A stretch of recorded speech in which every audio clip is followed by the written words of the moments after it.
College படிச்சுக்கிற time போன மாதிரி இருந்துச்சு. ஒரு டைம் ட்ராவலில் பின்னால் போன மாதிரி இருந்துச்சு. ஒரு 27 வருஷம் சினிமாவில் வந்திருக்கேன். நான் சந்தித்த மிக ஆச்சரியமான ஒரு மனிதர் தானு சார்.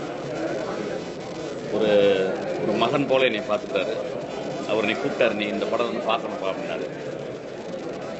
என்னுடைய கேரியர் ஆரம்பித்ததே யூத்தில் தான் நான் ஆரம்பித்தேன். விஜய் அவருடைய படத்தில் தான் ஆரம்பித்தேன். ஸோ இந்த படம் நான் என்னை இன்வைட் பண்ணாரு, நான் பார்த்தேன். எனக்கு ரொம்ப பிடிச்சிருந்துச்சு. ஆக்சுவலி இந்த படம் இப்போ தான் ஃபஸ்ட் டைம் பார்க்குறேன். ஆக்சுவலி ரொம்ப ஜாலியான அழகான ஒரு ஒரு ஒரு நம்ம லவ் பண்ணும்போது எப்படி குழந்தைத்தனமாக இருப்போமோ அந்த குழந்தைத்தனம்லாம் வச்சு இந்த ஒரு படம். எனக்கு கிளைமேக்ஸ் ரொம்ப பிடிச்சிருந்துச்சு. இந்த படத்தை ரசித்தேன். அந்த படத்தை நீங்கள் எல்லோரும் பார்ப்பீங்கன்னு நான் எனக்கு தெரியும். படங்கள் வந்து வாழ்க்கையில் எவ்வளோ முக்கியம் அப்படின்னா, நான் எப்பயுமே அதை யோசிச்சுக்கிட்டே இருக்கேன். ஆக்சுவலாக வந்து சினிமா தவிர நம்மளுக்கு வாழ்க்கையில் ஒன்றுமே இல்லை. ஆக்சுவலாக நம்ம எல்லாமே திரும்பி நம்ம ரீசைக்கிள் பண்ணிகிட்டே இருக்கோம்.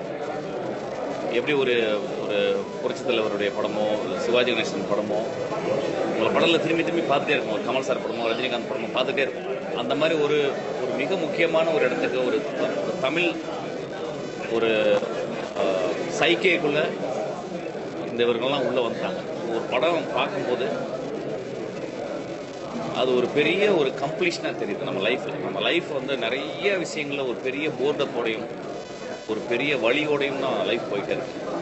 இந்த மாதிரி ஒரு சின்ன இனிமையான படங்கள் பார்க்கும்போது வாழ்க்கை வந்து ஒரு இதமாக இருக்குது. நான் இந்த படத்தை அப்படி தான் நான் பார்க்குறேன். ஆக்சுவலாக நான் ஒரு ரொம்ப சீரியஸான ஒரு ஃபிலிம் மேக்கர். நான் என்னுடைய படங்கள் இப்படி இருக்காது. ஒரு சந்தோஷமான இன்றைக்கி ஈவினிங் வந்து நான் பார்த்தது, நான் தானுவையும் இயக்குனர் நான் ரொம்ப நான் நன்றி சொல்கிறேன். இந்த படம் நான் பார்த்துருக்கு.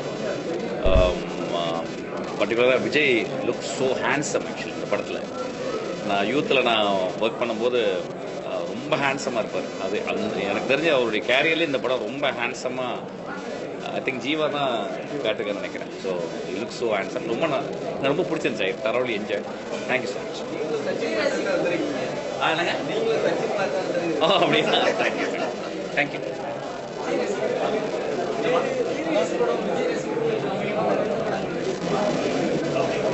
எல்லா படமே பார்க்கலாமே. எல்லா படமும் சொல்லுங்கம்மா. கலைத்துறை விட்டு அவர் போகவே மாட்டார்மா. அவர் நடிச்சுக்கிட்டே இருப்பார்னு நினைக்கிறேன். ஆக்சுவலாக நடிக்கணும். என்னை பொறுத்தல ரொம்ப சீரியஸான ஒரு இது. ஆக்சுவலாக அவர்லாம் நடிக்கணும். ஆக்சுவலாக அவர் வந்து ஒர்க்கும் பண்ணணும், பொலிட்டிக்கலாக ஒர்க்கும் பண்ணணும், அவர் நடிச்சுக்கிட்டே இருக்கணும்னு நான் ரொம்ப ஆசைப்படுறேன். ஆக்சுவலாக அவங்களாம் படத்தை விட்டு போகிறது பெரிய loss. Kamal sir Rajini sir படத்தை விட்டு போனால் நம்ம எப்படி ஒத்துக்கவே முடியாதுல்ல. அது மாதிரி ரஜினி அஜித்தில் எப்பயுமே நடிச்சுக்கிட்டே இருக்கணும்னு ஆசைப்படுறேன். ஆக்சுவலாக ஏன்னா ஒரு கலெக்டிவான ஒரு பீப்புளோட இவ்வளோ பெரிய ரசிகர் மன்றம், இவ்வளோ பெரிய ஒரு ஃபேன் பேஸ் அப்படி இருக்கும்போது வந்து அவங்க கலைத்துறை விட்டு போகக்கூடாதுன்னு நினைக்கிறேன். ஆக்சுவலாக அட்லீஸ்ட் ஒரு வருஷத்துக்கு ஒரு படமாவது பண்ணணும்னு நான் கேட்டுக்கிறேன். ஆக்சுவலாக தேங்க்யூ ஸோ மச்.